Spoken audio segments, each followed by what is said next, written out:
Sí, la luna de miel en Cancún, todo pagado. No te preocupes, el viejo inútil va a soltar la lana. Esas fueron las palabras exactas. Una risa ahogada al otro lado del teléfono y el sonido de mi mundo rompiéndose en mil pedazos silenciosos. Cada sílaba fue una puñalada helada en mi orgullo, una traición que resonó más fuerte que cualquier martillazo que hubiera dado en mi vida. En ese instante, dejé de ser un padre para convertirme en un cajero automático, una herramienta obsoleta cuyo único propósito era financiar los sueños de otros. El aire se volvió denso, pesado, y el vaso de agua que había ido a buscar a la cocina pareció temblar en mi mano, reflejando el terremoto que sacudía mi alma.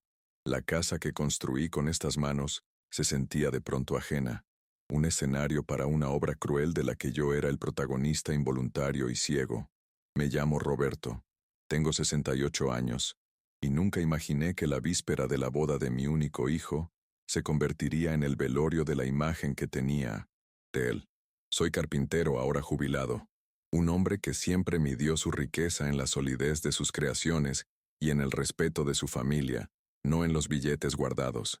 Toda mi vida ha sido una sinfonía de trabajo duro, de sol a sol, sacrificando mis propios anhelos para que a mi hijo Javier nunca le faltara nada.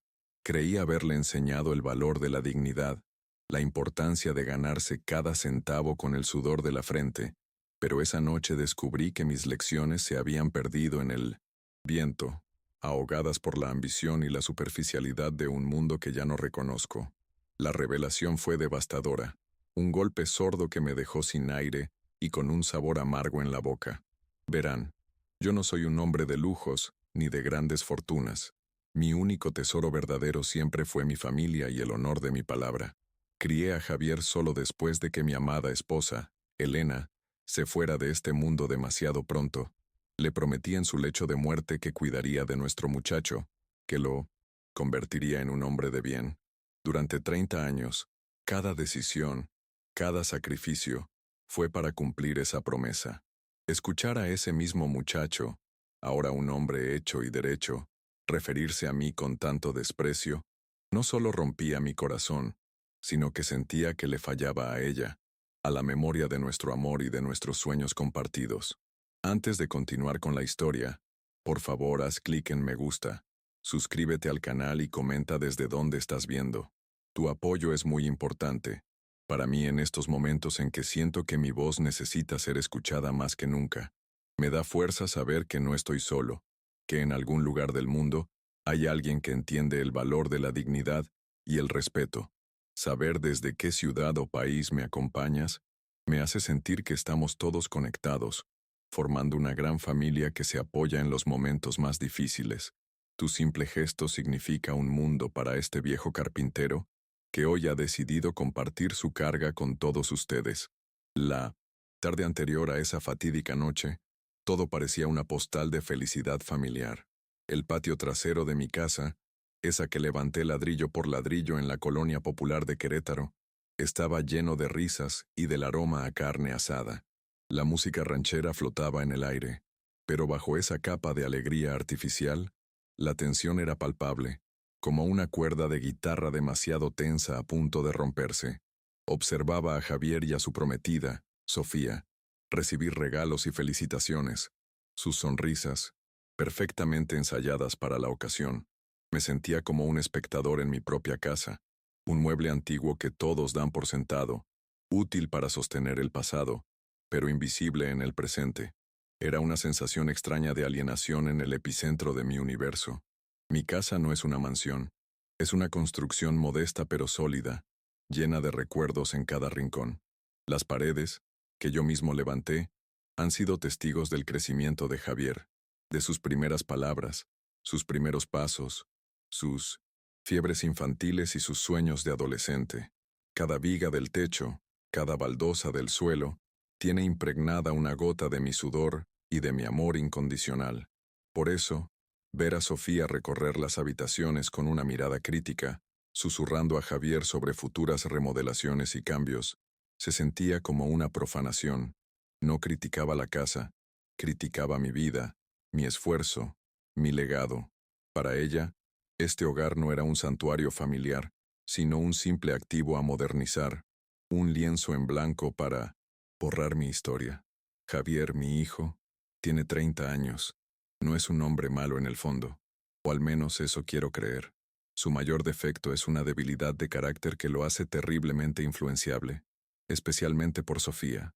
Ella es una mujer con aspiraciones que superan con creces sus posibilidades económicas, obsesionada con las apariencias y el estatus social. Javier, en su afán desesperado por complacerla y por proyectar una imagen de éxito que no posee, se ha vuelto ciego a la ingratitud de sus actos. Ve mi sacrificio no como un regalo de amor, sino como una obligación, un recurso anticuado que debe explotar para financiar su fachada de prosperidad. Lo amo, es mi hijo, pero a veces me cuesta reconocer al niño que crié en el hombre que tengo delante. El objeto central de sus planes, aunque ellos no lo sabían con certeza, era mi caja de ahorros. No es una caja fuerte de metal, sino un cofre robusto que fabriqué con mis propias manos hace más de 3 décadas, usando madera de mezquite, una de las más nobles y resistentes que existen. No tiene adornos ni cerraduras complejas, pero su construcción es perfecta. Cada ensamble es un testimonio de mi oficio. Dentro de esa caja no solo guardo los ahorros de toda una vida de trabajo, sino también mi independencia, mi tranquilidad para la vejez. Es el fruto de incontables horas extras, de privaciones silenciosas, de sueños pospuestos. Para mí, esa caja contiene mi tiempo, mi sudor y, sobre todo, mi dignidad. El sábado de la carne asada, la conversación giraba en torno a los planes de la pareja. Hablaban de la casa que querían comprar, del coche nuevo, de la luna de miel en un resort de lujo en Cancún. Yo escuchaba en silencio, con una sonrisa forzada, mientras mi corazón se encogía un poco más con cada plan extravagante. Sabía que Javier no tenía el dinero para todo eso. Su salario como empleado de oficina apenas le alcanzaba para vivir al día. Una parte de mí, la parte de padre, quería ayudarlo a empezar su camino, a darle ese empujón inicial que todos necesitamos. De hecho, una porción de mis ahorros estaba mentalmente destinada para la entrada de su casa, un verdadero hogar para mis futuros nietos. Sofía, en particular, era la directora de esa orquesta de ambiciones. Con una sonrisa encantadora se acercó a mí durante la fiesta y, con una familiaridad que me pareció falsa, me dijo: «Suegro, usted que es tan bueno con sus manos y ha trabajado tanto, sabe lo importante que es tener un buen comienzo. Javier y yo queremos construir un futuro sólido, como la casa que usted construyó». Sus palabras eran melosas, pero sus ojos tenían un brillo calculador. No estaba elogiando mi trabajo, estaba tanteando el terreno, midiendo mi disposición a financiar sus fantasías. En ese momento, sentí un escalofrío, una premonición de que mi rol en su futuro sólido era puramente financiero y completamente descartable. Mis nietos, la esperanza de mi vejez, eran el argumento emocional que a menudo utilizaban. «Papá, queremos darles a tus nietos la estabilidad que tú me diste a mí», me decía Javier. Pero sus palabras sonaban huecas, un guión aprendido para tocar la fibra sensible de un viejo. Yo anhelo tener nietos, poder enseñarles el oficio de la carpintería, contarles historias de su abuela. Sin embargo, en la boca de Javier, esa promesa se sentía como un chantaje emocional, una forma de justificar su codicia.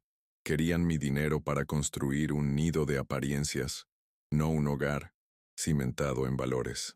La idea de que mis futuros nietos crecieran en un ambiente de superficialidad y materialismo me causaba una profunda tristeza.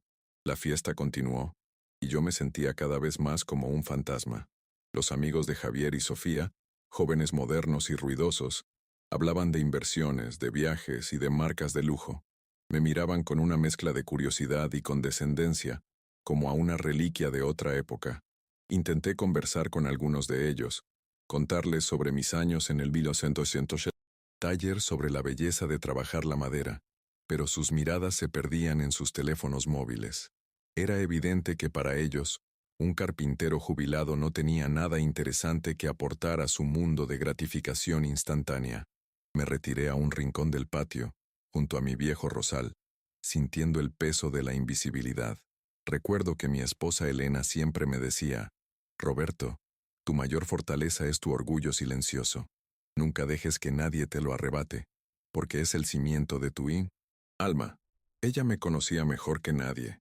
Sabía que mi dignidad no se basaba en la arrogancia, sino en la certeza de ser un hombre íntegro, que cumple su palabra y que se ha ganado todo lo que tiene con esfuerzo.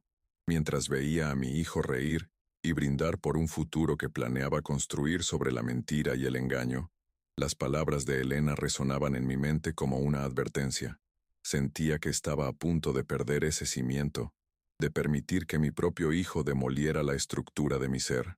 La noche cayó, los invitados se fueron y la casa quedó en un silencio tenso, lleno de palabras no dichas. Ayudé a recoger los platos y las botellas vacías, moviéndome por la cocina que antes era el corazón de nuestro hogar y ahora se sentía como un territorio ocupado. Javier y Sofía apenas me dirigieron la palabra, absortos en sus teléfonos, probablemente revisando las fotos de la fiesta y los comentarios en redes sociales. No hubo un gracias, papá, por todo, ni un gesto de aprecio, solo la indiferencia fría de quienes ya han obtenido lo que querían de una situación y mentalmente ya han pasado a la siguiente. Me sentí utilizado y descartado. Fue pasada la medianoche cuando la sed me despertó. La casa estaba a oscuras. Solo una tenue luz se filtraba desde la sala. Caminé descalzo por el pasillo, para no hacer ruido, y fue entonces cuando lo escuché. La voz de Javier, baja, casi un susurro, pero cada palabra llegó a mis oídos con una claridad demoledora.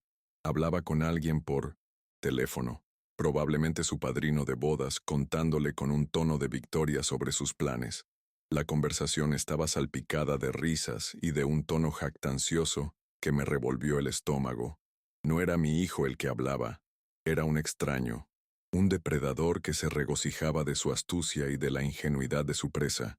Cree que es para la entrada de la casa, ni se imagina que nos vamos a dar la gran vida a su salud. Esta frase se repitió en mi mente una y otra vez, cada vez con más fuerza. El viejo inútil. Así que eso era yo para él, no su padre, no el hombre que le cambió los pañales, que le enseñó a andar en bicicleta, que pasó noches en vela a su lado cuando estaba enfermo. Era solo el viejo inútil, una fuente de dinero que se podía engañar fácilmente. El dolor fue tan agudo, tan físico, que tuve que apoyarme en la pared para no caerme.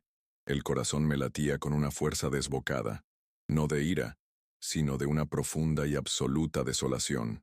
Regresé a mi cuarto sin hacer ruido, como un ladrón en mi propia casa.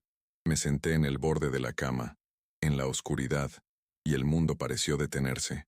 El silencio de la habitación era ensordecedor, llenado únicamente por el eco de las palabras de mi hijo.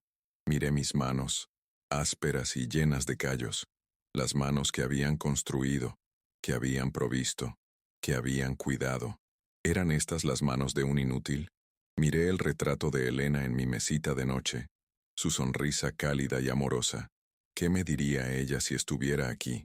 Sentí una vergüenza profunda, no por mí, sino por Javier, por la persona en la que se había convertido.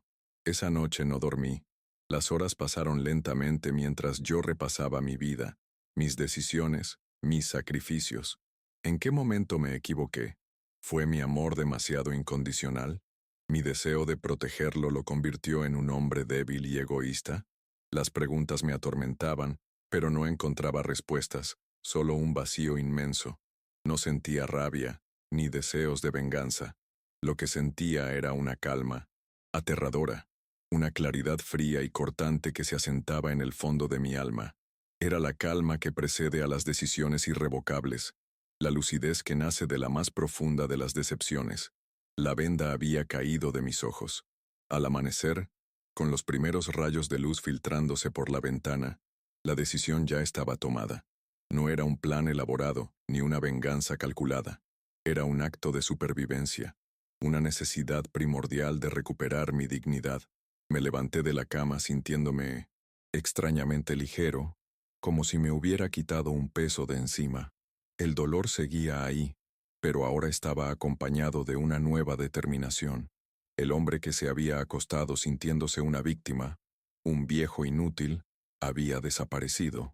En su lugar, había un hombre que recordaba quién era y cuánto valía, independientemente de la opinión de los demás, incluido su propio hijo. Me dirigí al armario, pero no para buscar mi mejor traje, el que había comprado especialmente para la boda. En su lugar, saqué mi ropa de diario, unos pantalones de trabajo, una camisa sencilla y mis botas viejas y cómodas. Era mi uniforme de vida, la ropa de un hombre que trabaja, no la de un invitado a una farsa. Vestirme con esa ropa fue una declaración de intenciones, un acto simbólico de volver a mis raíces, a mi esencia. No iba a interpretar el papel que me habían asignado en su obra de teatro. Iba a ser yo mismo, Roberto, el carpintero, el hombre que construyó su propia vida y que ahora iba a protegerla. Luego, fui a mi pequeño taller, el lugar donde siempre encontré paz. Allí, en un rincón seguro, estaba ella, mi caja de ahorros de madera de mezquite. La tomé en mis manos, sintiendo su peso familiar, su superficie lisa y robusta. Al abrirla, el olor a madera vieja y a billetes guardados durante años llenó el aire. Era el aroma de mi esfuerzo, de mi sudor, de mi vida entera contenida en ese pequeño cofre.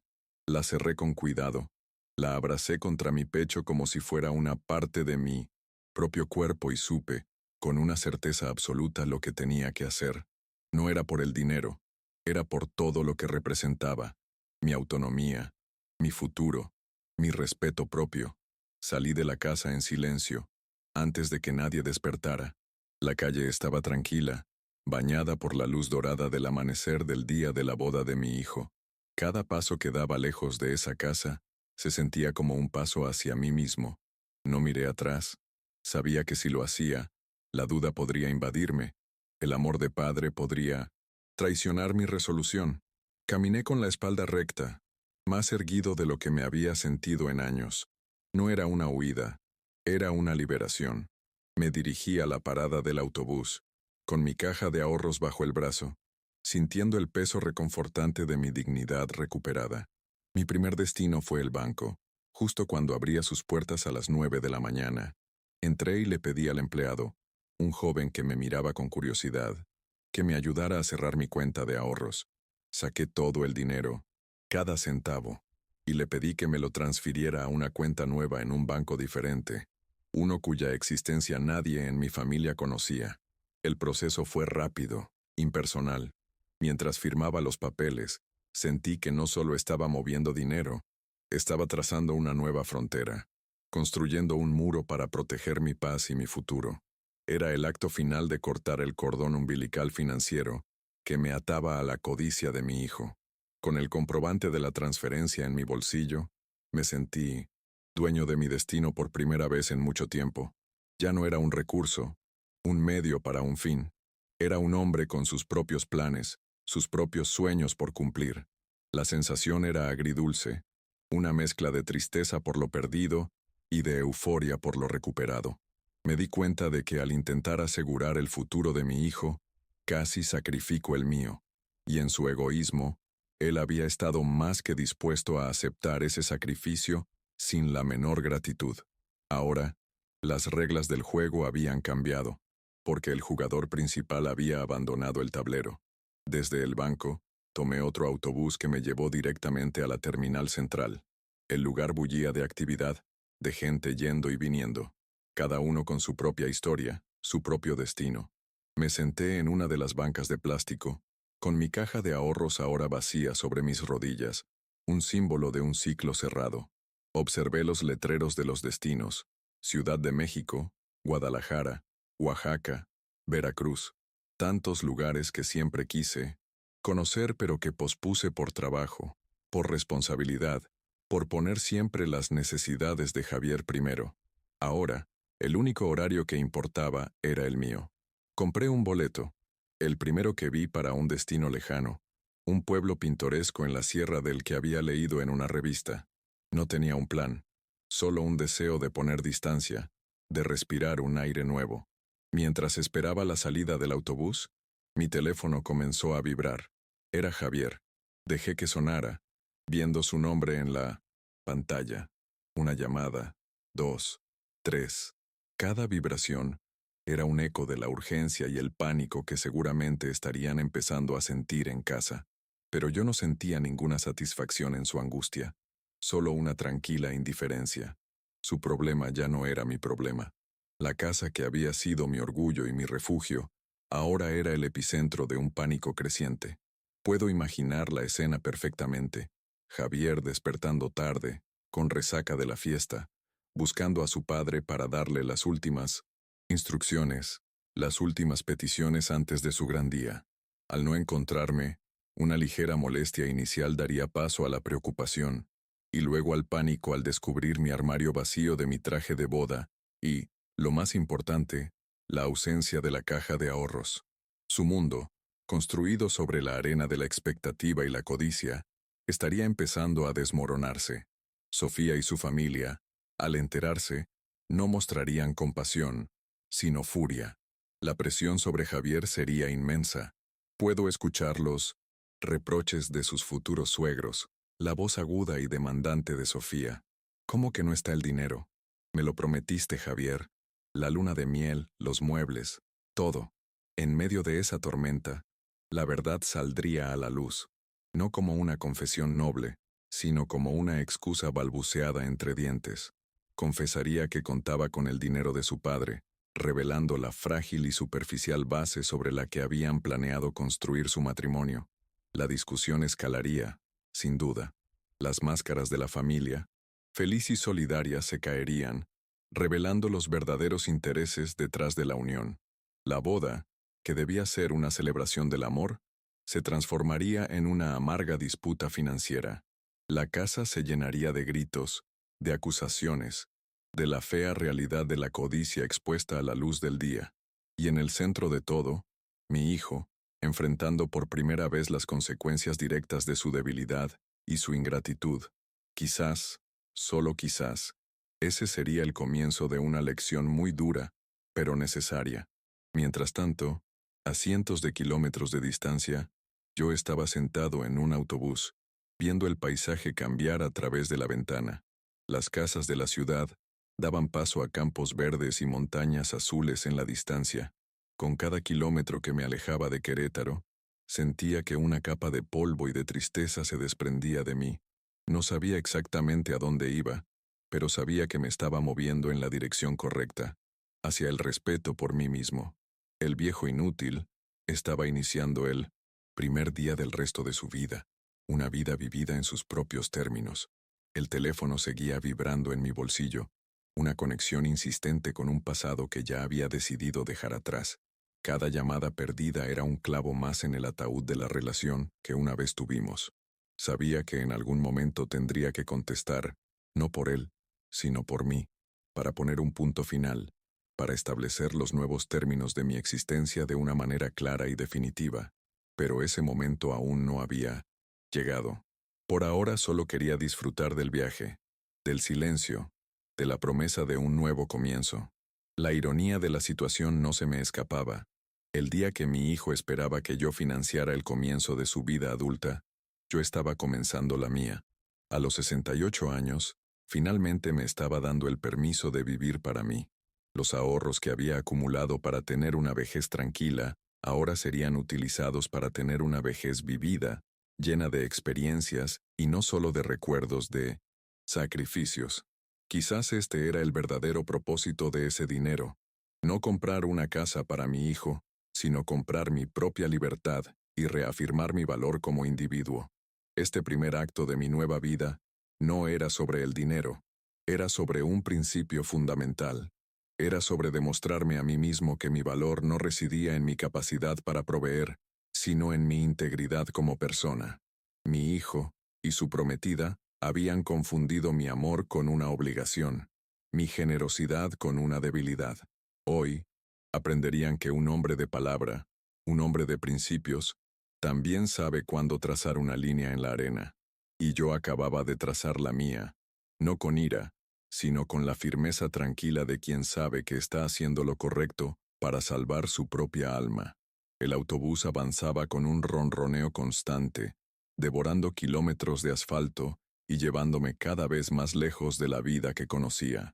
A través de la ventanilla, el paisaje de Querétaro se disolvía en una sucesión de campos áridos y colinas distantes, un reflejo perfecto de cómo se sentía mi corazón en ese momento, vasto, solitario y en proceso de transformación. El teléfono en mi bolsillo había dejado de vibrar, un silencio que me pareció más ominoso que las llamadas insistentes. Imaginé el caos desatado en mi hogar, las acusaciones volando como pájaros de mal agüero, pero aquí, en el anonimato de la carretera, solo había una extraña paz, la quietud que se encuentra en el ojo del huracán. Estaba en movimiento, huyendo de algo, sí, pero también avanzando hacia un destino incierto que, por primera vez, me pertenecía por completo. Cerré los ojos, y en lugar de oscuridad, encontré un torrente de recuerdos. Vi a un pequeño Javier, de apenas 5 años, con las rodillas raspadas, corriendo hacia mí en el taller para que le curara la herida. Recuerdo el olor a serrín mezclado con el antiséptico, y sus bracitos rodeando mi cuello con una confianza absoluta. «Tú lo arreglas todo, papá», me dijo con su vocecita infantil. ¿En qué momento ese niño, que me veía como un héroe capaz de reparar cualquier cosa, se transformó en un hombre que me consideraba un obstáculo, un viejo inútil, cuya única función era ser despojado? El recuerdo era dulce y doloroso a la vez, una prueba de que el amor que le di fue real, aunque el aprecio que recibí a cambio se haya evaporado con el tiempo. El teléfono volvió a la vida, esta vez con una serie de mensajes de texto. No los abrí, pero las notificaciones en la pantalla eran suficientes. «Papá, ¿dónde estás? Es el día de mi boda, por favor contesta.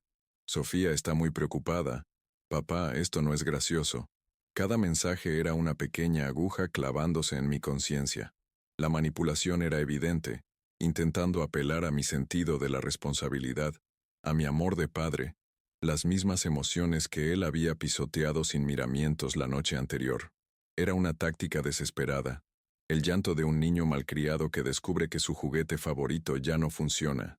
Pero el mecanismo de la culpa, que también había funcionado en el pasado, se había roto para siempre. Recuerdo claramente el día que Javier me habló de sus planes de boda. Estábamos en la cocina, y él, con un entusiasmo que ahora entiendo era fingido, me describió la ceremonia de sus sueños, el banquete, el viaje. Mencionó de pasada que sus ahorros y los de Sofía no eran suficientes, pero lo dijo con una ligereza calculada, como si fuera un detalle sin importancia. Pero bueno, ya veremos cómo le hacemos, lo importante es celebrar nuestro amor, concluyó, mirándome de reojo esperando mi reacción. Yo, en mi ceguera paternal, mordí el anzuelo. «No te preocupes, hijo. Para eso estoy yo, para apoyarte», le respondí. En ese momento, sus ojos brillaron, pero no era el brillo de la gratitud, era el brillo del éxito, el de un plan que acababa de funcionar a la perfección. El autobús hizo una parada en una pequeña terminal en medio de la nada. Aproveché para bajar, estirar las piernas y comprar un café. El aire era fresco y limpio. Olía a tierra mojada. Mientras sorbía el café amargo, observé a las familias que esperaban sus autobuses, a los niños que corrían y a los ancianos que dormitaban al sol. Sentí una punzada de soledad, pero no de autocompasión. Era la soledad del explorador, del que se adentra en un territorio desconocido. Mi vida entera había girado en torno a mi familia, a mi rol de padre. Ahora, sin ese rol como eje central, ¿quién era yo? La pregunta no me asustaba, me intrigaba. Tenía el resto de mi vida para descubrir la respuesta. Mientras retomábamos el camino me vino a la mente otra memoria. Javier, recién graduado de la universidad, con su título en Administración de Empresas. Yo había vendido mi vieja camioneta, mi herramienta de trabajo, para pagar el último año de su colegiatura en una escuela privada. Nunca se lo dije, simplemente le expliqué que había conseguido una buena oferta y que ya era tiempo de cambiarla. En su ceremonia de graduación, me abrazó y me dijo, «Gracias, papá, todo esto te lo debo a ti». Sentí un orgullo tan inmenso que casi me ahoga. Ahora me pregunto si sus palabras fueron sinceras o si ya entonces me veía como un simple medio para alcanzar sus fines, un escalón en su ascenso social. El teléfono sonó de nuevo. Esta vez, el nombre en la pantalla no era el de Javier, sino el de Consuelo, la madre de Sofía. Dudé un instante antes de rechazar la llamada. Su intervención significaba que el drama había escalado a un nivel familiar más amplio. Consuelo era una mujer clasista y controladora, la principal arquitecta de las ambiciones desmedidas de su hija. Seguramente me llamaba para sermonearme, para acusarme de irresponsable, para exigirme que cumpliera con mi deber de padre. Su llamada confirmó mis sospechas. Esto nunca se trató de amor o de familia, siempre se trató de una transacción comercial en la que yo era el principal inversor, y mi inversión era mi propia dignidad. La verdad es que la influencia de Sofía sobre Javier había sido un proceso lento y corrosivo. Al principio, yo estaba feliz de que mi hijo hubiera encontrado a alguien, pero poco a poco noté los cambios. Javier empezó a avergonzarse de nuestra casa modesta, de mis manos de carpintero, de nuestro estilo de vida sencillo. Sofía le había inculcado un veneno sutil, la idea de que para ser alguien en la vida, uno debe aparentar, poseer, exhibir. Dejó de visitarme tan a menudo, y cuando lo hacía, sus conversaciones estaban llenas de quejas sobre su trabajo, su sueldo, sobre todo lo que no tenía y que según él merecía. Se estaba convirtiendo en un hombre perpetuamente insatisfecho. En mi bolsillo, junto al comprobante de la transferencia, guardaba una vieja fotografía de Elena. La saqué y la miré a la luz que entraba por la ventana. Su sonrisa parecía decirme que estaba haciendo lo correcto.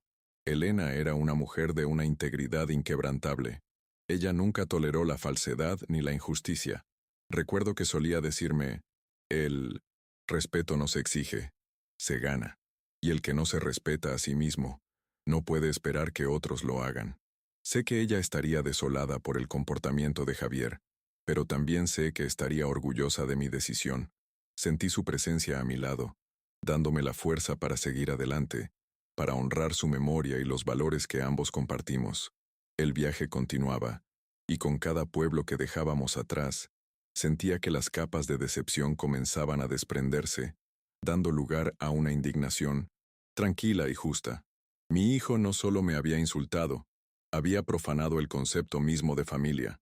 La familia debe ser un refugio, un lugar de apoyo incondicional y de amor sincero, no un campo de batalla para intereses económicos. Él y Sofía habían intentado convertir el sagrado vínculo entre padre e hijo en una simple relación de negocios, donde el afecto se medía en pesos y centavos, y en su retorcida contabilidad, yo ya no era un activo valioso, sino un gasto, una carga, un viejo inútil. El autobús finalmente llegó a su destino, un pequeño pueblo enclavado en las montañas, con calles empedradas y casas de tejas rojas. El aire era puro, y el ritmo de vida parecía mucho más lento, más humano. Encontré una pequeña posada cerca de la plaza principal y alquilé una habitación sencilla pero limpia. Desde el balcón, podía ver la iglesia del pueblo y las montañas que lo rodeaban como guardianes silenciosos. Dejé mi maleta y la caja de mezquite vacía sobre la cama. Por primera vez en 1900 décadas, no tenía que rendirle cuentas a nadie. No tenía que preocuparme por llegar a casa a una hora determinada, ni por si a alguien le gustaría la cena. Era libre. Después de instalarme, salí a caminar por el pueblo. La gente me saludaba con amabilidad, con un buenas tardes que sonaba genuino. Me senté en una banca de la plaza a observar la vida pasar. Un grupo de niños jugaba a la pelota, mientras sus padres conversaban animadamente. Vi a un anciano, probablemente de mi edad, enseñándole a su nieto a volar un papalote. Escenas de una normalidad conmovedora, de una conexión humana real que yo sentía haber perdido en mi propia familia. ¿Era esto lo que Javier estaba sacrificando en el altar de la apariencia?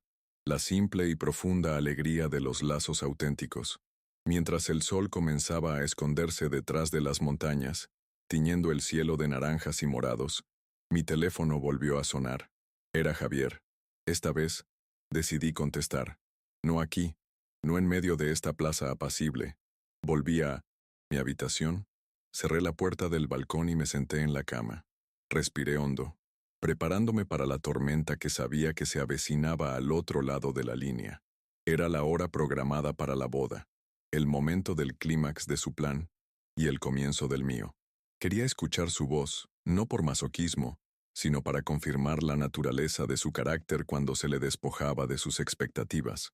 «Papá, ¿se puede saber dónde demonios estás?», gritó Javier apenas contesté, su voz distorsionada por la rabia y el pánico. No había un «¿estás bien?», solo una acusación directa. «Estoy en un lugar tranquilo, hijo, lejos del ruido», respondí con una calma que pareció enfurecerlo aún más. «¿Un lugar tranquilo? Arruinaste mi boda. Todos están aquí, preguntando por ti. Sofía está destrozada, su familia quiere matarme. ¿Y la caja? ¿Dónde está el dinero, papá? Lo necesito ahora». Su discurso era un torbellino de egoísmo, una letanía de sus problemas, sus necesidades, su humillación. Ni una sola. Pez preguntó por mis sentimientos. Escuché su diatriba en silencio, dejando que todas sus palabras venenosas salieran sin interrupción. Cada frase confirmaba la justeza de mi decisión. Me acusaba de arruinar su boda, pero la realidad era que él la había arruinado mucho antes, cuando decidió basarla en el engaño y la manipulación. Me exigía el dinero como si fuera suyo por derecho, sin un ápice de vergüenza o remordimiento. La venda que había caído de mis ojos la noche anterior ahora parecía haber estado hecha de acero. Estaba escuchando la verdadera voz de mi hijo, despojada de cualquier filtro de respeto filial, y era la voz de un completo desconocido. «Javier», lo interrumpí finalmente, mi voz sonando firme y clara en la pequeña habitación. «Ese dinero, el que buscas con tanta desesperación, es el fruto de 45 años de mi trabajo. Son los ahorros de mi vida, destinados a mi vejez, para no ser una carga para nadie, especialmente para ti». Hubo un silencio atónito al otro lado de la línea. Creo que nunca en su vida me había escuchado hablarle con esa clase de firmeza. Siempre había sido el padre complaciente, el que cedía, el que ponía su felicidad por encima de la mía. Ese hombre, sin embargo, había dejado de existir. «Pero me lo prometiste. Dijiste que me ayudarías con la entrada de la casa», replicó, su voz ahora con un matiz de incredulidad, como si no pudiera procesar mi desafío. «Te ofrecí ayuda para una casa, Javier, un hogar, no para financiar una luna de miel de lujo en Cancún a mis espaldas», le dije, dejando caer las palabras lentamente, con todo el peso de la verdad que contenían. El silencio que siguió fue aún más profundo. Podía casi oír los engranajes en su cabeza girando, tratando de entender cómo me había enterado de su plan, de su traición. El cazador se había dado cuenta de que la presa no solo había escapado, sino que conocía todos sus secretos. ¿Cómo sabes eso?», balbuceó finalmente, su arrogancia reemplazada por un nerviosismo palpable. «Te escuché anoche, Javier. Te escuché hablar por teléfono. Te escuché reírte mientras me llamabas el viejo inútil que iba a soltar la lana. Cada palabra, hijo. Las escuché todas. La confesión fue como lanzar una piedra en un lago en calma. La onda expansiva de la verdad lo golpeó con toda su fuerza. No hubo excusas, no hubo negaciones, solo un silencio pesado, cargado de la vergüenza de haber sido descubierto de la manera más humillante posible. Su elaborado castillo de mentiras se había derrumbado con una sola frase. La llamada se cortó abruptamente. O colgó él, o la vergüenza lo hizo incapaz de seguir hablando. Me quedé con el teléfono en la mano, el corazón latiéndome con fuerza. No sentí triunfo, sino una profunda y amarga tristeza. Había ganado la batalla por mi dignidad, pero en el proceso había perdido la imagen idealizada de mi hijo. La victoria se sentía hueca, como una casa hermosa pero vacía. Miré por la ventana hacia las calles del pueblo, donde la vida seguía su curso, ajena a mi drama personal. Me pregunté si alguna vez sería posible reconstruir el puente que acababa de quemar. Pasaron unos minutos que parecieron horas. Supuse que Javier estaría confesando todo a Sofía y a su familia, o quizás inventando una nueva sarta de mentiras para intentar salvar la situación. El escándalo en la fiesta de bodas cancelada debía ser monumental. La humillación pública, Para gente tan preocupada por las apariencias como ellos, sería un castigo peor que cualquier pérdida económica. Estaban probando una cucharada de la misma humillación que habían planeado para mí, la de ser visto como un tonto, como alguien de quien se han aprovechado.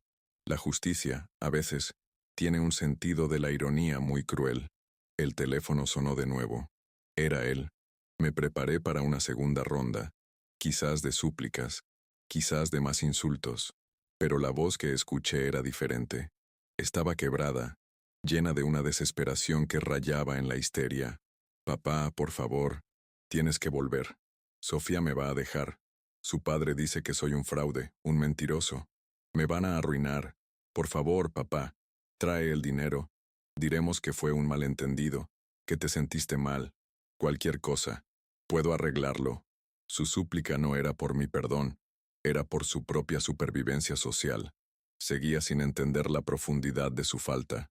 No hay nada que arreglar, Javier, le dije con una voz cansada pero inflexible. Has construido tu vida sobre cimientos falsos, y ahora el edificio se está derrumbando. No es mi deber apuntalarlo. Es tu deber aprender a construir algo real, algo que te pertenezca.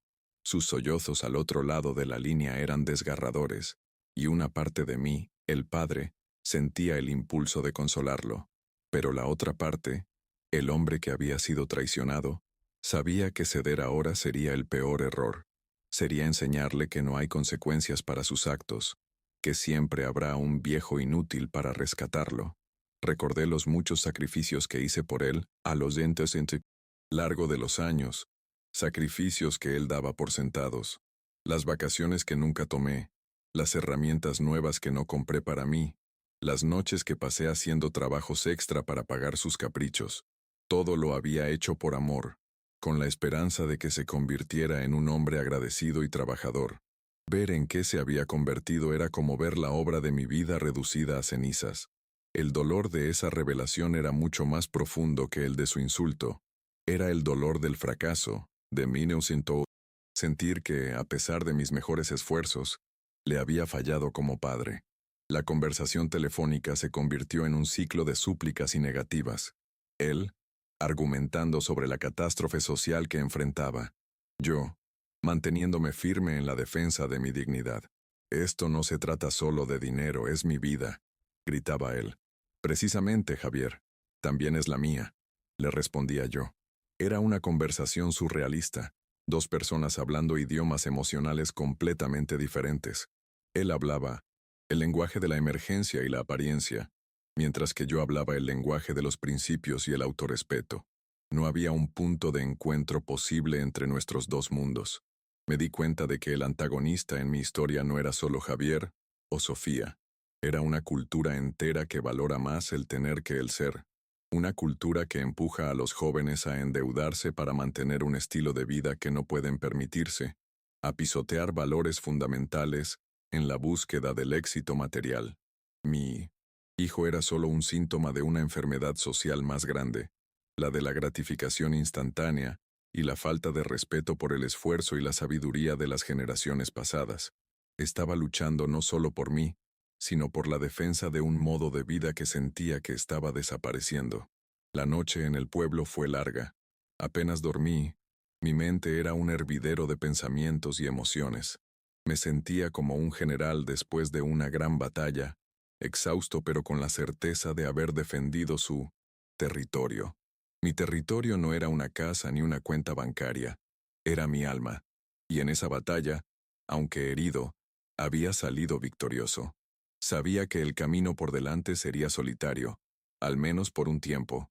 La reconciliación, si es que alguna vez llegaba, requeriría un cambio profundo en Javier, un arrepentimiento genuino que iba más allá de la simple necesidad de mi dinero. A la mañana siguiente, me desperté con una sensación de claridad que no había experimentado en años. El peso del resentimiento y la decepción había comenzado a disiparse, reemplazado por una sensación de propósito. Decidí quedarme en ese pueblo por un tiempo, explorarlo, conocer a su gente, quizás incluso encontrar un pequeño taller donde pudiera volver a trabajar la madera, no por necesidad, sino por placer. La idea de crear algo hermoso con mis manos, solo para mí, Me llenó de una alegría simple y profunda. Estaba redescubriendo las pasiones que había dejado de lado por mis obligaciones familiares. Durante los días siguientes ignoré las llamadas. Necesitaba silencio para sanar, para reconstruir mi mundo interior. Caminaba por las montañas, escuchaba el sonido del viento entre los árboles y sentía cómo la naturaleza me curaba el alma. Me di cuenta de que mi identidad no estaba definida por mi rol de padre. Yo era Roberto, un hombre con una historia, con habilidades, con sueños propios. Había pasado tanto tiempo cuidando de los demás que me había olvidado de cuidar de mí mismo.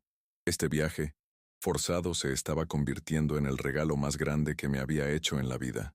En una de mis caminatas, encontré a un viejo artesano que trabajaba la cerámica. Pasé horas en su taller, observándolo moldear el barro con una habilidad y una paciencia infinitas. Conversamos sobre la vida, el trabajo, el paso del tiempo. Él me contó sobre sus hijos, ya crecidos y con sus propias familias en la ciudad. Vienen a verme de vez en cuando, me dijo con una sonrisa melancólica, pero sus vidas son muy ajetreadas. Uno aprende a encontrar la compañía en el trabajo y en la belleza de las cosas simples. Sus palabras resonaron en mí, me hicieron sentir comprendido.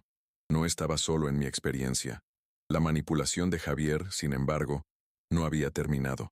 Unos días después, recibí un mensaje de mi nieto, o más bien, de quien sería mi nieto si la boda se hubiera celebrado, el hijo de una prima de Sofía. Era un niño de unos 10 años. El mensaje, claramente dictado por un adulto, decía: Abuelito Roberto, todos te extrañamos mucho. Por favor, vuelve a casa.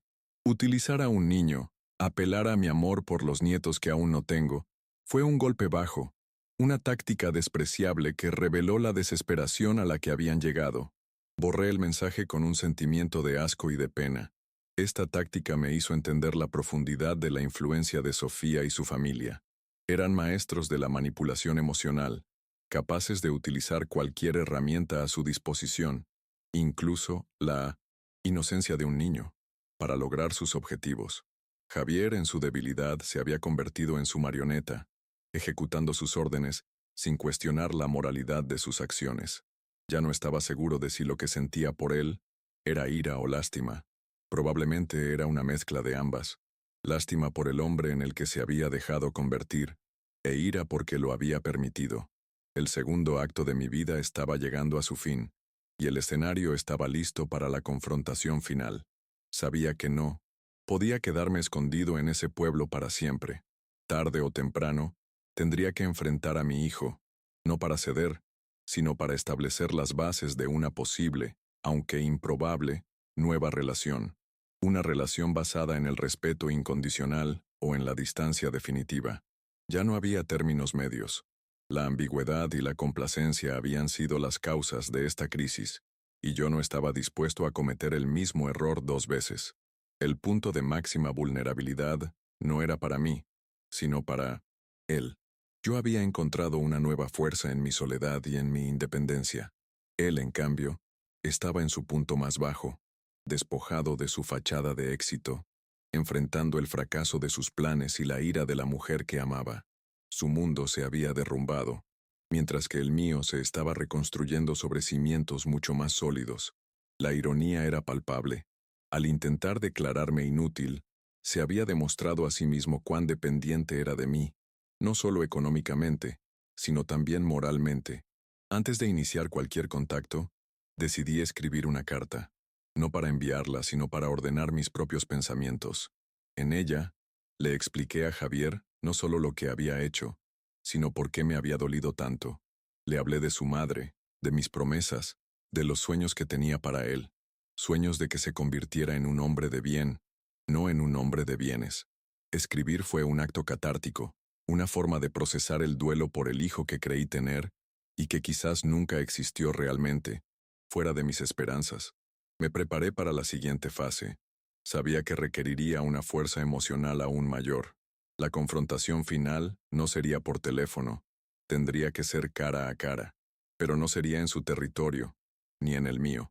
Tendría que ser en un terreno neutral, y no sería pronto. Él necesitaba tiempo para sentir el peso completo de sus acciones, para experimentar las consecuencias de su codicia, sin que yo estuviera allí, para amortiguar la caída. Mi silencio era, en ese momento, la lección más dura y necesaria que podía impartirle. La escalada del conflicto había llegado a su punto álgido. Lo que comenzó como una fiesta familiar tensa, se había convertido en una boda cancelada, un escándalo público y una ruptura familiar total. Los riesgos habían pasado de ser financieros a ser existenciales. Para Javier, se trataba de su reputación, su relación y su futuro.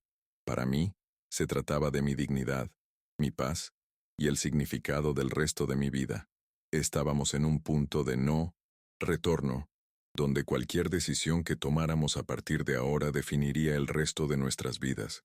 La indignación moral de saber que mi propio hijo me había subestimado de esa manera, que me había visto como un viejo tonto y fácil de engañar, se había transformado en una determinación de acero. No le demostraría mi valor con gritos ni con reproches.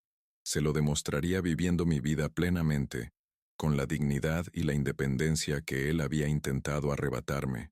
Mi felicidad, mi paz, mi libertad, esas serían las pruebas irrefutables de que el viejo inútil era en realidad el hombre más fuerte y más rico de los dos, porque mi riqueza no se guardaba en una caja, sino en mi espíritu. Pasó una semana de silencio absoluto de mi parte, a pesar de la andanada de mensajes y llamadas perdidas que se acumulaban en mi teléfono. Los remitentes eran variados: Javier, Consuelo, tíos, primos lejanos. Toda la maquinaria familiar se había puesto en marcha, no por genuina preocupación por mi bienestar, sino para intentar controlar los daños, para apagar el incendio social que mi ausencia había provocado. Pero yo ya no era parte de ese circo. Estaba inmerso en la rutina tranquila del pueblo, levantándome con el sol, caminando por las montañas y redescubriendo el placer de las cosas simples. Cada día que pasaba, la herida en mi corazón dolía un poco menos, y la cicatriz que se formaba era de una fortaleza que no sabía que poseía.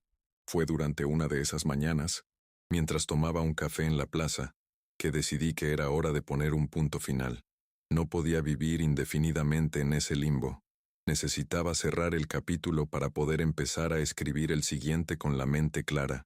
No iba a volver a Querétaro todavía, pero necesitaba comunicar mi decisión final de una manera que no dejara lugar a dudas ni a futuras manipulaciones. La idea de la carta que había escrito para mí mismo volvió a mi mente, pero decidí que mis palabras debían ser escuchadas, no leídas. Debían tener el peso de mi voz, la firmeza de mi convicción. Esperé hasta la tarde, cuando sabía que estaría solo, y marqué su número. Javier contestó al primer timbre, como si hubiera estado esperando pegado al teléfono. Su voz sonaba derrotada, vacía. ¿Papá?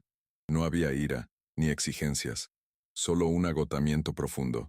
Soy yo, Javier. Te llamo para decirte lo que voy a hacer, y quiero que escuches con atención, porque no voy a repetirlo. Le dije. Mi tono era tranquilo, pero cortante, como el filo de una herramienta bien afilada. No voy a volver por ahora. El dinero está seguro, en una cuenta a mi nombre, y lo usaré para vivir mi vida, para hacer las cosas que siempre pospuse por cuidarte a ti. Es mi dinero, y es mi decisión. Hubo un largo silencio, el sonido de su respiración entrecortada. ¿Pero y nosotros? ¿Y tu familia? Preguntó finalmente, su voz apenas un susurro. ¿La familia? ¿Te refieres al grupo de personas que estaba dispuesto a verme como un cajero, automático hasta que me quedara sin fondos? Esa familia, Javier, dejó de existir para mí el sábado por la noche. Una familia se basa en el respeto, en el amor, no en el interés. Tú y Sofía, con sus padres, me demostraron que yo para ustedes era solo una herramienta, un medio para un fin. Y las herramientas, cuando se gastan o se vuelven inútiles, se desechan. ¿No es así? Dejé que la pregunta flotara en el aire, cargada de toda la verdad que habíamos evitado durante años. No es así, papá. Yo te quiero, exclamó, y por primera vez, escuché un atisbo de desesperación genuina en su voz, no por el dinero, sino quizás por la pérdida de algo más profundo. El amor no se demuestra con palabras, Javier, se demuestra con hechos, y tus hechos hablan por sí solos. Me humillaste, me subestimaste y planeaste traicionarme con una frialdad que me heló la sangre. El amor no cabe en un corazón que alberga tanto desprecio. Cada palabra que pronunciaba me liberaba un poco más, como si estuviera podando las ramas muertas de mi propia vida para permitir que crecieran nuevas y más fuertes. Entonces, reuní toda mi fuerza, toda mi convicción, y le dije las palabras que había estado ensayando en mi mente, las palabras que definirían el resto de nuestras vidas. Yo no arruiné tu boda, Javier.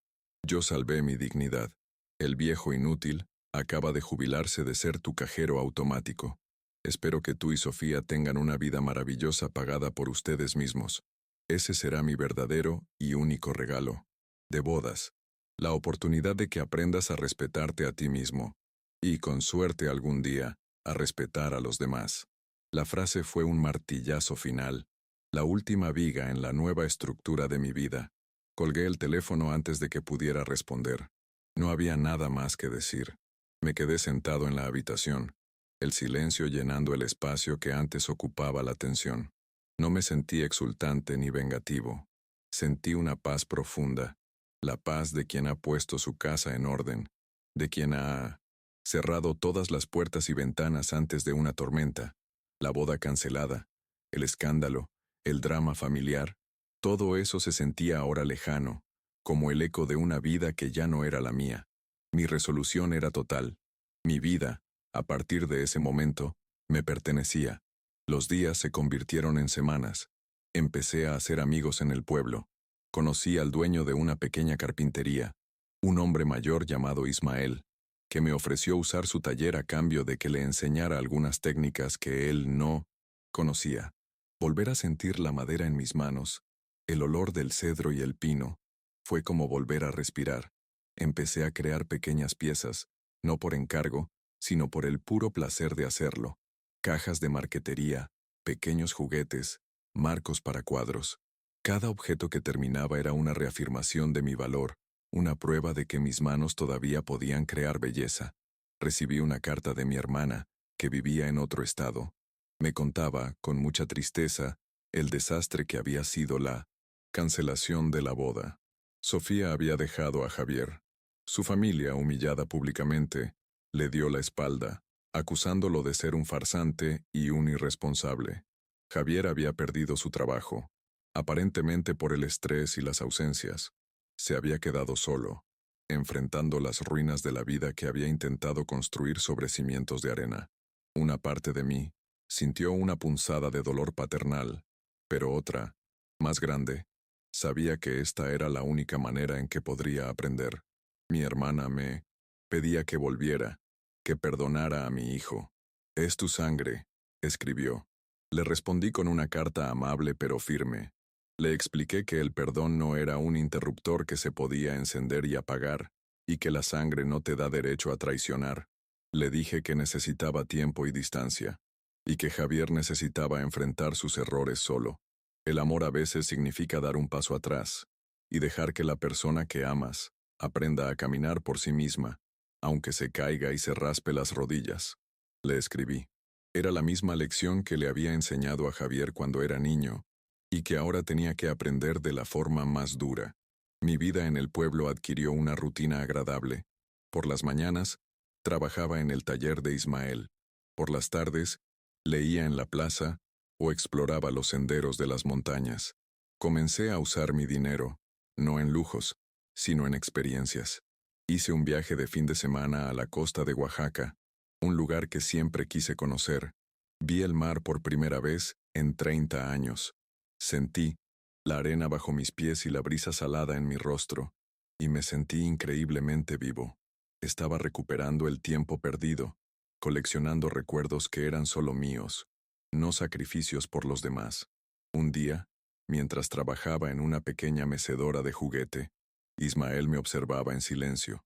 «Tienes buenas manos, Roberto», me dijo, «pero tienes la mirada de un hombre que ha librado una gran batalla». Le conté mi historia, sin adornos, sin autocompasión. Él me escuchó atentamente, asintiendo de vez en cuando. Cuando terminé, puso una mano en mi hombro y dijo, «Hiciste lo correcto. A veces la poda más severa es la que salva al árbol. Le has dado a tu hijo la oportunidad de volver a crecer, con raíces más fuertes y verdaderas. Su validación, la de un hombre sabio y ajeno a mi drama, significó más para mí que 1000 disculpas de mi familia. La resistencia que mostré no fue pasiva. Fue una decisión activa de reconstruir mi vida. Me inscribí en un curso de cocina local. Aprendí a preparar platillos que nunca antes había intentado. Comencé a cuidar mi salud, a caminar todos los días, a comer mejor. Me di cuenta de que durante años me había abandonado a mí mismo, enfocando toda mi energía en mi hijo. Ahora, esa energía estaba volviendo a mí, nutriéndome, fortaleciéndome desde adentro. No era una víctima que se lamía las heridas, era un sobreviviente que estaba reclamando su territorio, y ese territorio era mi propio cuerpo y mi propia mente. La resolución de mi conflicto no significó el fin de la historia, sino el comienzo de una nueva. El arco emocional inmediato se había cerrado. Había enfrentado la traición, había reclamado mi dignidad y había establecido límites inquebrantables. El espectador de mi vida, por así decirlo, podía sentir la satisfacción de ver al oprimido levantarse, pero las preguntas para el futuro quedaban abiertas. ¿Qué pasaría con Javier? ¿Aprendería su lección? ¿Intentaría buscar una reconciliación genuina? ¿Y estaría yo dispuesto a aceptarla? Esta satisfacción insatisfecha era la esencia de mi nueva realidad. No había cortado todos los lazos. Mantenía el contacto con mi hermana, quien me mantenía informado a distancia sobre la situación de Javier. Sus informes eran sombríos. Había caído en una profunda depresión, se había alejado de sus amigos y pasaba la mayor parte del tiempo encerrado en la casa que yo construí, la casa que ahora debía parecerle inmensamente grande y vacía. Escuchar eso me dolía, pero mi resolución no flaqueó. A veces uno debe tocar el fondo del pozo para encontrar la fuerza para empezar a escalar hacia la luz. Sufrir las consecuencias era parte de su proceso de sanación, y yo no debía interferir. Decidí usar una parte de mis ahorros para hacer algo que siempre había soñado: viajar por el país en autobús, sin un itinerario fijo, deteniéndome en los pueblos que me llamaran la atención. Compré un mapa de México y comencé a trazar una ruta posible. La idea me llenaba de una emoción juvenil, una sensación de aventura que creía perdida para siempre. Este viaje no era una huida, era una búsqueda de mí mismo, de la belleza de mi país, de las historias de su gente. El dinero que mi hijo codiciaba para una semana de lujo en Cancún, yo lo usaría para un año de vida auténtica. Mi historia, me di cuenta, era un microcosmos de una verdad universal. El tema central era que la dignidad es el último tesoro que un ser humano no puede permitirse perder. Puedes perder dinero, propiedades, incluso relaciones, pero cuando pierdes el respeto por ti mismo, lo has perdido todo. Mi viaje era una lección sobre el autorrespeto, sobre el valor de decir no, de establecer límites incluso con las personas que más amas. El verdadero valor de una persona no se mide por su utilidad para los demás, sino por la integridad de su propia alma. El final de mi historia no es sobre una reconciliación familiar con un abrazo y lágrimas. Es sobre la autorreivindicación, sobre un hombre de 68 años que, en el ocaso de su vida, decidió que no sería el extra en la película de nadie más, sino el protagonista de la suya. La paz que encontré no vino de una disculpa de mi hijo, sino de mi propia decisión de vivir con autenticidad. La felicidad no estaba en la aprobación de los demás, sino en el taller de un pueblo desconocido, en el sabor de un café en una plaza soleada, en la libertad de un camino abierto por delante. Si Javier y el resto de mi familia quieren volver a tenerme en sus vidas, tendrán que hacerlo bajo mis nuevos términos. No habrá más cheques en blanco, ni sacrificios unilaterales. Exigiré respeto, no como una petición, sino como una condición no negociable. Tendrán que demostrar con acciones, a lo largo del tiempo, que han entendido la lección. Tendrán que ganarse de nuevo la confianza que hicieron añicos. Y si no pueden o no quieren hacerlo, entonces estoy en paz con la idea de seguir mi camino solo, porque he descubierto que mi propia compañía es valiosa y suficiente.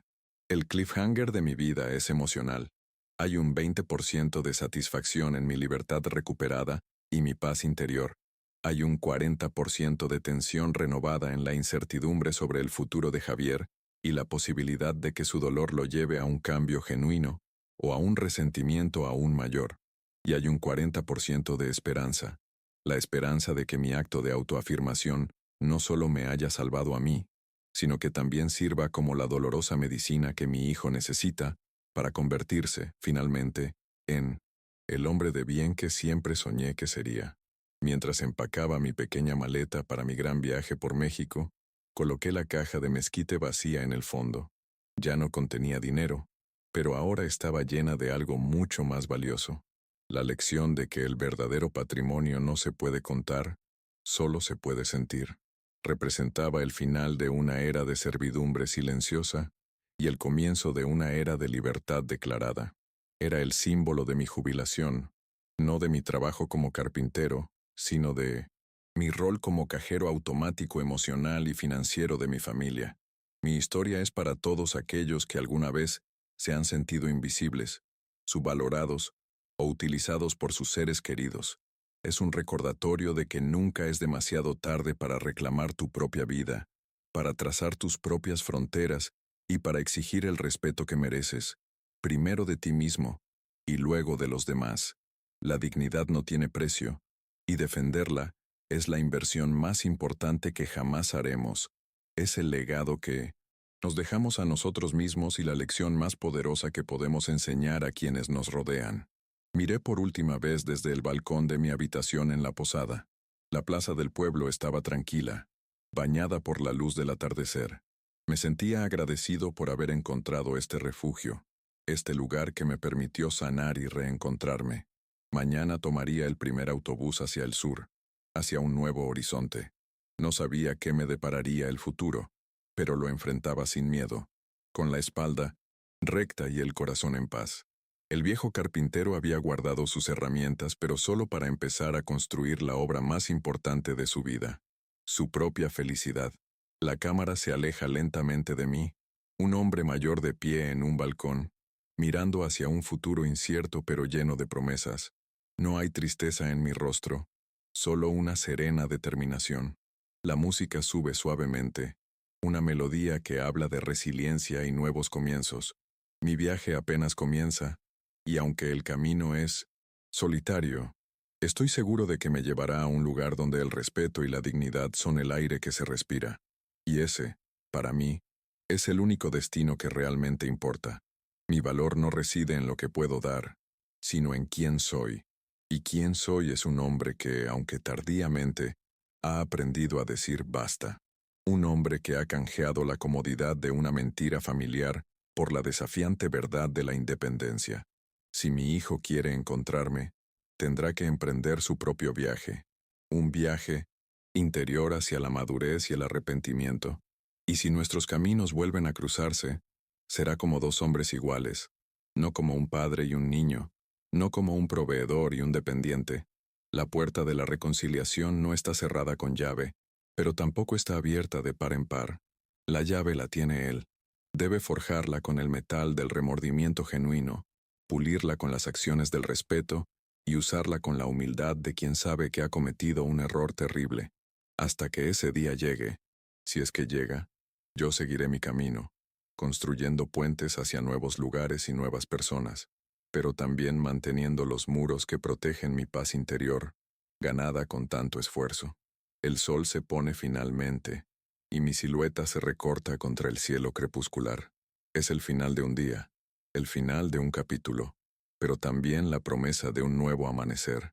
Mi historia no termina aquí, simplemente se transforma, de una narrativa de sacrificio a una de autodescubrimiento, y en esa transformación encuentro mi verdadera y definitiva libertad.